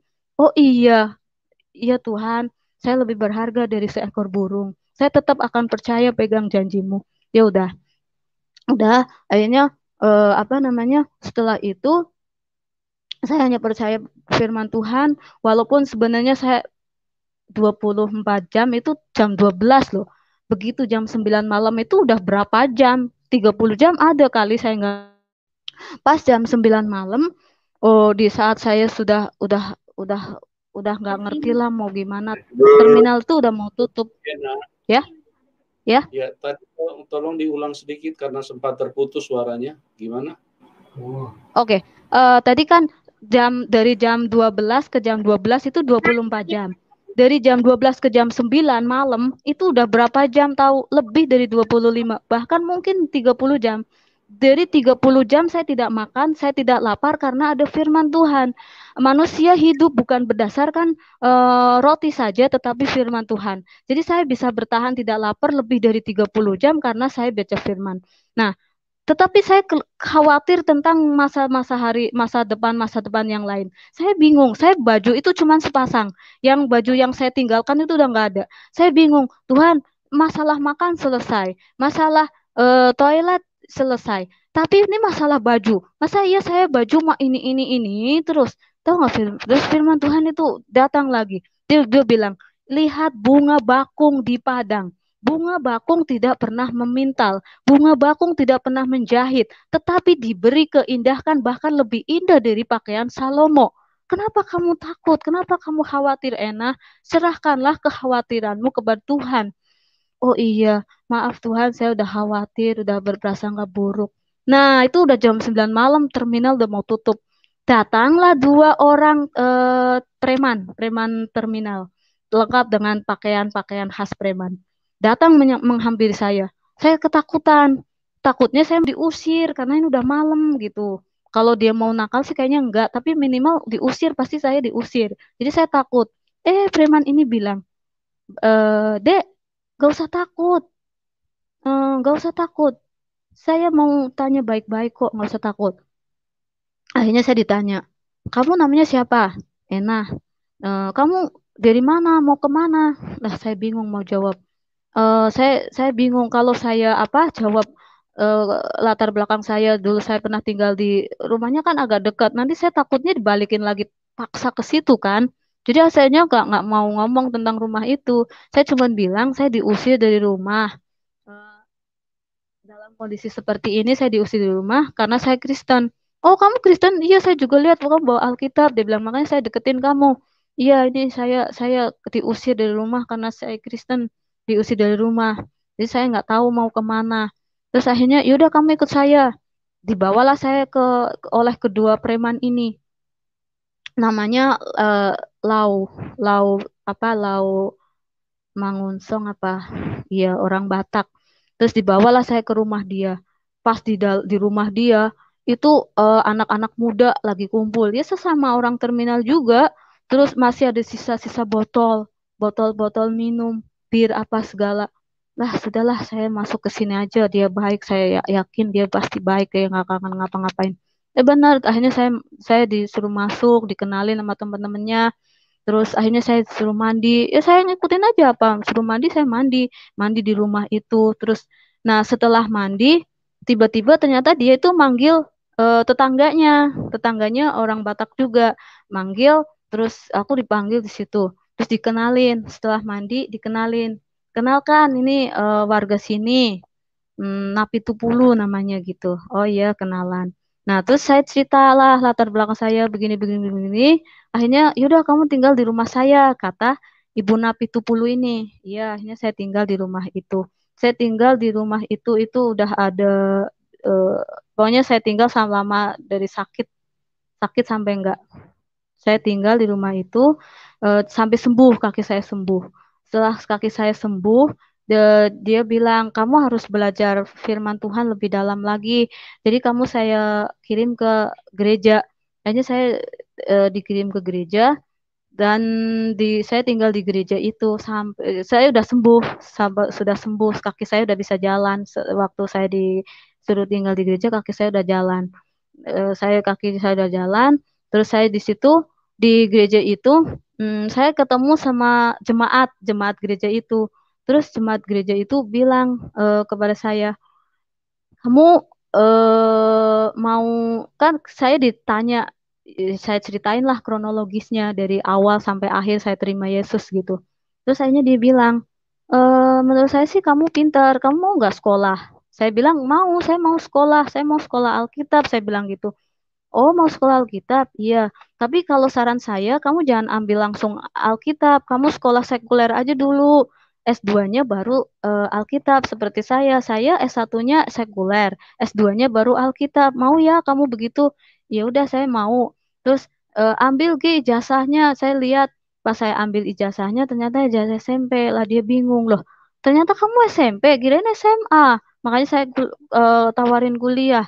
Enggak, saya cuman SMP. Aduh, ya nggak bisa kuliah. Terus akhirnya yang satu pendeta itu bilang, oh ada ini, ada paket-paket, paket A, paket B, setara dengan SMA. Kamu bisa ambil itu untuk kuliah. Oh iya boleh boleh. Nah akhirnya di situ saya les matematika, les bahasa Inggris, sama belajar IPS, geografi, sejarah, bahasa Indonesia. Itu saya belajar sendiri. Matematikanya baru saya dilatih, ada guru masuk ke rumah, datang ke rumah. Setelah itu saya ikut SPMB, seleksi penerimaan mahasiswa baru. Ternyata saya nggak lulus. Setelah saya nggak lulus, ya akhirnya ya udah, eh, nggak lulus. Ya udah akhirnya udah nggak lulus. Terus saya mau ke Alkitab tapi tergendala hal lain. Jadi ya udah, eh, ya udah gitu aja. Tapi gini, walaupun saya di dunia ini sepertinya tidak mengalami kesuksesan, tidaklah mengapa, karena kesuksesan itu hanyalah bonus. Tapi yang utama adalah hidup kekal, eternal life, itu yang saya dapatkan dari Tuhan Yesus Kristus. Demikianlah kesaksian saya, Pak Yusuf. Saya berikan lagi waktu dan tempat kepada Pastor Yusuf. Haleluya, luar biasa. Tuhan Yesus terlalu dahsyat ya.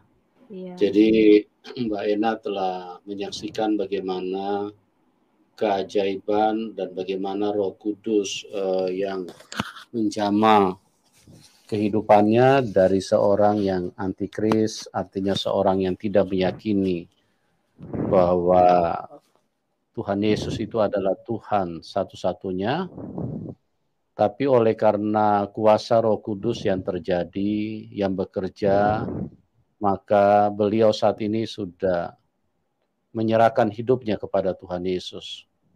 Dan memang mempercayai Tuhan Yesus itu bukanlah hal yang mudah.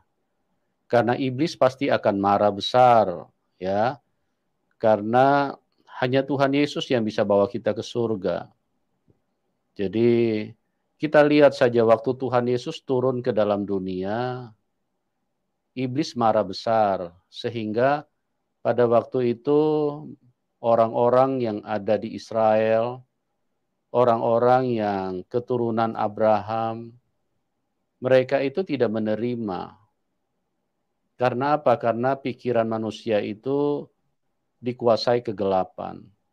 Dan inilah kenyataannya bahwa Tuhan Yesus itu dari surga.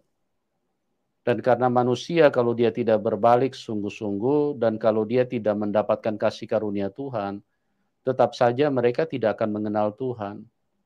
Jadi pada waktu itu iblis mempengaruhi manusia yang ada di Israel untuk jangan terima Tuhan. Makanya Tuhan Yesus itu harus lahir di kandang binatang. Itu bukti bahwa Tuhan Yesus itu dari surga dan dunia ini adalah dunia yang jahat. Dunia yang dikuasai oleh kegelapan. Dan itulah kebenaran yang saya sering sampaikan, bagaimana kalau kita mempercayai Tuhan Yesus, menerima kehidupan, iblis itu sangat tidak suka. Karena memang iblis itu pembunuh manusia sejak semula. Itu tertulis di dalam Yohanes 8 ayat 44. Yohanes 10 ayat 10, iblis itu adalah pencuri, pembunuh, dan pembinasa. Jadi hanya Tuhan Yesus yang baik, dan bagaimana iblis berusaha mengacak-ngacak hidup manusia supaya jangan berjumpa dengan Tuhan. Dan kita lihat bagaimana mujizat yang terjadi di dalam kehidupan Mbak Ena tadi. Saya sampai bengong, sampai merenungkan betapa luar biasa perbuatan tangan Tuhan di dalam hidup manusia dari seorang yang benar-benar tidak beriman kepada Tuhan Yesus. Ya, jadi itu bukti nyata bahwa Tuhan Yesus itu Tuhan semua orang, Tuhan semua bangsa, Tuhan semua agama, Tuhan semua keyakinan. Karena waktu Tuhan Yesus datang menghampiri dan mengubahkan hidup Mbak Ena, dia tidak berkata, kau kan bukan Kristen, ngapain juga kau ditolong, ngapain juga kau diselamatkan. Tuhan Yesus itu adalah pribadi yang mengasihi siapapun Anda. Dari semua latar belakang, semua Tuhan Yesus sayang. Jadi itulah membuktikan bahwa Dia adalah Allah yang sesungguhnya. Dia adalah Elohim. Dia penuh kasih. Dialah kasih yang sesungguhnya. Karena kita mengenal bahwa Tuhan itu adalah pengasih dan penyayang. Ya, tidak ada sedikit pun kebencian. Kebencian itu berasal dari iblis. Tidak ada sedikit pun waktu Tuhan Yesus disalib, manusia berteriak-teriak, salibkan dia, biarlah darahnya ditanggung oleh kami dan anak-anak kami. Tuhan Yesus tidak pernah marah. Tuhan Yesus malah bilang, ampunilah mereka, karena mereka tidak tahu apa yang mereka perbuat. Dan ini adalah pembuktian yang nyata yang tidak bisa dibantah bahwa Dia adalah Allah yang sesungguhnya, lautan kasih itu, pengasih dan penyayang itu. Karena sejahat apapun manusia, tetap Dia mengasihi manusia. Ya. Dan manusia kalau jahat itu karena manusia tidak mengerti. Makanya Tuhan Yesus bilang, ampunilah mereka karena mereka tidak tahu apa yang mereka perbuat. Mereka menjadi jahat karena benih iblis, pikiran iblis, intimidasi iblis masuk ke dalam hidup manusia. Dan itu yang terjadi, teman-teman. Ya, luar biasa. Jadi tadi Mbak Ena memberikan sebuah closing di bagian akhir bahwa sekalipun saya tidak sukses di dunia ini, tapi saya memiliki eternal life. Ya, memang itu adalah konsep kehidupan yang dibangun oleh Tuhan Yesus, bukan sekedar terjadi. Memang itu konsep kehidupan. Karena kalau kita sukses di dunia ini, belum tentu kita setia kepada Tuhan. Karena kesibukan akan semakin banyak. Ya, kekayaan akan mempengaruhi kita, pengetahuan akan mempengaruhi kita, kesibukan waktu kita akan tersita banyak untuk hal-hal seperti itu. Sedangkan Tuhan Yesus bilang, kumpulkan harta di surga. Itu yang terpenting. Hidup di dunia ini hanya sementara. Hanya sementara kok. Sebentar lagi kita akan pindah dari dunia ini. Terus apa yang kita mau banggakan dengan dunia ini? Adalah kehidupan kekal yang disediakan Tuhan. Ya, kita tidak punya apapun di dunia ini, tidak masalah. Dan memang itu adalah konsep Tuhan. Kita harus mengosongkan dunia, melepaskan dunia di dalam hidup kita. Makanya Tuhan Yesus bilang, jangan hidup di dalam daging. Kosongkan kedaginganmu. Dan hiduplah secara roh. Roh, Allah itu roh. Elohim itu roh. Jadi kita pikirkan perkara-perkara yang roh manusia batinia kita. Karena inilah manusia batinia kita lah yang akan kembali kepada Tuhan. Sedangkan manusia daging kita akan dikubur menjadi sampah. Karena dia akan busuk. Akan habis binasa manusia daging kita. Makanya Tuhan Yesus bilang, jangan kamu hidup oleh daging. Kalau kamu hidup oleh daging, kamu akan mati. Jadi luar biasa ya. Saya sangat diberkati. Saya sampai begitu terkagum-kagum dengan perbuatan Tuhan jika mendengarkan narasumber yang hadir dan bersaksi bagaimana kuasa Tuhan terjadi di dalam hidup mereka. Ya, tetap bersukacita Mbak Ena, karena memang itu konsep Tuhan. Ya, sekalipun pendidikan tidak tinggi, tidak apa-apa. Haleluya. Sukacita yang lebih besar, karena kita punya sukacita bukan karena kita pendidikan tinggi. Ya, banyak orang, ada juga orang yang pendidikan tinggi tapi bunuh diri. Ya, ada juga orang pendidikan tinggi juga hidupnya sengsara. Karena apa? Karena itu semua tidak bisa membawa manusia memiliki kebahagiaan. Hanya Tuhan yang bisa membawa manusia memiliki kebahagiaan. Karena kita memiliki Tuhan, itulah jaminan yang pasti. Ya, kita meninggalkan dunia ini, artinya kita punya jaminan pasti karena Tuhan Yesus berkata, akulah jalan kebenaran dan hidup. Tidak ada seorang pun yang dapat datang kepada Bapa kecuali melalui aku. Yohanes 14 ayat 6. Di dalam Kisah 4 ayat 12 tadi sudah dikatakan bahwa di bawah kolong langit ini tidak ada nama lain yang olehnya manusia bisa diselamatkan. Dengarkan teman, di bawah kolong langit ini tidak ada nama lain yang olehnya manusia bisa diselamatkan. Ya, saya percaya Anda yang menyaksikan acara ini, semua kita masih tinggal di bawah kolong langit kan? Nah, makanya dengarkan, di bawah kolong langit ini tidak ada nama lain yang olehnya manusia bisa diselamatkan kecuali di dalam nama Tuhan Yesus. Di dalam Kisah 4 ayat 12. Kecuali Anda sudah tinggal di atas langit, nah ya Anda tidak perlu ayat ini. Tapi selama Anda masih tinggal di bawah kolong langit, ini ayat ya saya sampaikan, terserah Anda mau terima atau tidak. Tapi kalau Anda tidak mau terima, itu kerugian dirimu sendiri. Tapi Tuhan Yesus mengasihi Anda, dan saya sebagai hamba Tuhan, di mana roh Tuhan ada di dalam hidup kami pun mengasihi Anda. Jadi kiranya apa yang dibagikan oleh Mbak Ena bisa menjadi berkat, bisa menjadi mencerahkan, bisa menguatkan kita semua yang sudah percaya Tuhan Yesus, dan doa kami buat Mbak Ena tetap kuat dan tetap memiliki roh yang menyala-nyala sampai kepada langkah yang terakhir untuk bertemu dengan Tuhan Yesus.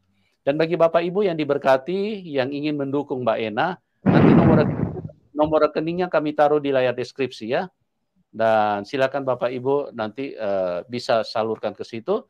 Dan juga bagi teman-teman yang sudah menyaksikan acara ini, doa kami untuk Anda semua. Tuhan Yesus memberkati kita semua, dan kita akan berjumpa di program selanjutnya. Tuhan Yesus memberkati kita semua, dan salam kemenangan. Amin.